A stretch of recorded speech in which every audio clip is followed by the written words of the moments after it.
Doctor साहब, जैसा आप जानते हैं कि सोशल मीडिया का जमाना है। लोग इंस्टाग्राम फेसबुक पे रील्स देखते हैं और मैं उन्हें कहता हूं कि जो रील्स हैं उसमें बड़े अजीब से हैक्स आते हैं कि आप चारकोल लगाएं, आपके टूथपेस्ट में नमक है, या आप बेकिंग सोडा डालें। तो क्या इनसे जो दांतों में पीलापन है वो वास्तव में साफ हो जाता है? ये एक परमानेंट तरीका है, इन हैक्स को फॉलो करना चाहिए या नहीं? क्योंकि क्वैक बहुत हो गए हैं मार्केट में। अपने आप के ज्ञान को देना उनके लिए ऐसा लगता है जैसे वो बहुत कुछ सही जानते हैं। तो आप हमारे जो व्यूअर्स हैं उनको क्या सजेस्ट करना चाहेंगे इसके लिए? देखिए, सबसे पहले तो हमारे एक समाज में सुंदरता के कुछ मानक होते हैं, जिसमें से एक सबसे बड़ा मानक ये है कि दांतों का सफ़ेद होना।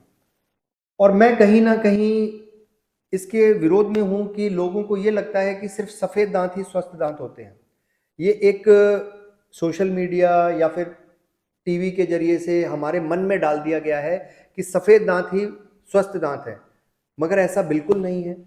सफ़ेद दाँत सफ़ेद दाँत अलग चीज़ होती है। धीरे-धीरे समय के साथ जैसे-जैसे आदमी ऐज करता है, उसके दाँत में पीलापन आना, पीले होना एक एक सामान्य प्रक्रिया है। मगर लोग इस तरह से इसके पीछे पड़े हैं, सफ़ेद करने के पीछे पड़े हैं और इसी का फ़ायदा हमारी कंपनियाँ उठा रही हैं कि लोगों को ऐसी चीज़ें बेचकर जिससे उनको अपनी इस असुरक्षा का निदान हो सके कि उनके दाँत सफ़ेद हैं।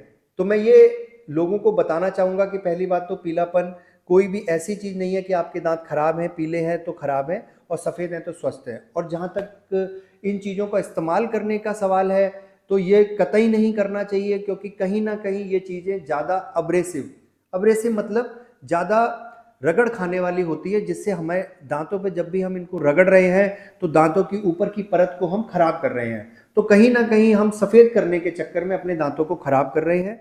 फिर भी आपको लगता है कि नहीं, आपको किसी कारण से दाँत सफ़ेद चाहिए, तो बाज़ार के बजाय आप डेंटिस्ट के पास जाएँ, जिनके पास इसके बेहतर तरीके और सुरक्षित तरीके हैं, जिससे आपके दाँत भी सुरक्षित रहेंगे और आपको मनचाहे रिज़ल्ट भी मिलेंगे।